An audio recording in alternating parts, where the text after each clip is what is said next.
There's no good way to describe what it feels like when someone you love just disappears from your life, not because of death, not because of some unavoidable tragedy, but because they simply chose to walk away without explanation.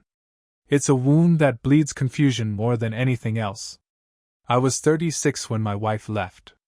We'd been married for 9 years. Together, we built what I thought was a stable life. We had routines, Sunday morning pancakes, movie nights, silly inside jokes that no one else would get. We fought sometimes, of course, but never in a way that felt like the foundation was cracking. At least, that's what I believed. One Thursday, I came home from work, opened the door, and found the apartment stripped of her. Her clothes were gone from the closet. Her toothbrush missing from the bathroom. The framed photo of us on the nightstand vanished. Even the mug she always used for tea, the chipped one she insisted on keeping, was gone. No note. No call. Nothing. At first, I thought maybe something had happened. An emergency. I called her phone. Straight to voicemail. I called her sister, her friends. Nobody knew anything. Panic turned into dread. Dread turned into anger. Anger turned into a hollow kind of grief that had no place to go. Days passed. Still nothing. I barely ate. I barely slept. I wandered the apartment like a ghost, touching the spaces she used to fill, trying to convince myself I hadn't imagined her altogether. Eventually, word trickled back through a mutual friend: she was safe. She didn't want contact. She was moving on. That was it. No explanation. No closure. Just absence. For months, I carried that emptiness everywhere. At work, I'd stare at my screen, unable to focus. At night, I'd replay every argument we'd ever had, looking for clues I must have missed. Did I ignore signs? Did she give hints I was too blind to see?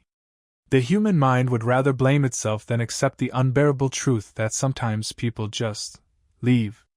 The loneliness was suffocating. I found myself talking out loud just to fill the silence.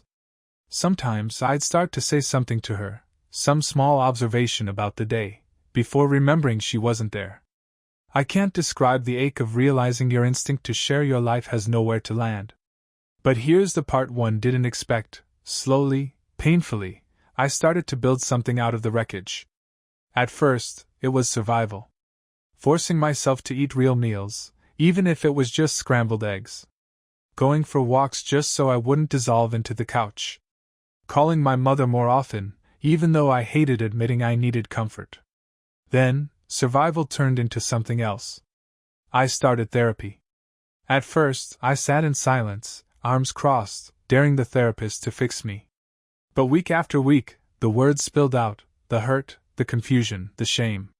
She helped me see that abandonment isn't about the person left behind. It's about the one who leaves, their choices, their unresolved battles. I began writing again, something I hadn't done since college. At first, just short journal entries about the day, but eventually poems, essays, even stories that had nothing to do with her. Writing became a way of stitching myself back together. One day, months later, I woke up and realized I'd gone the entire day before without thinking about her. That realization scared me almost as much as it relieved me. Forgetting felt like betrayal. But it was also healing. Now, 3 years later, I can say this: her leaving nearly broke me. But it also forced me to rebuild myself in ways I never would have otherwise. I discovered strength I didn't know I had. I learned to sit with silence without fearing it. I learned that closure doesn't come from other people. It comes from deciding to keep living even when you don't get answers. Do I still think about her? Sometimes.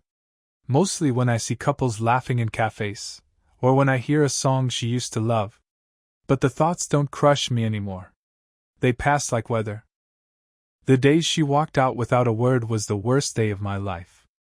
But the days after, as painful as they were, became the soil for a new version of me. I don't hate her. I don't even wish she'd stayed. I just wish she'd told me why. But maybe the why doesn't matter anymore. What matters is that I'm still here. Living. Breathing. Writing. Laughing again. building a life that no longer depends on someone else not leaving. And maybe that's the strange gift hidden inside abandonment. Once you've been left, you learn how to never leave yourself again.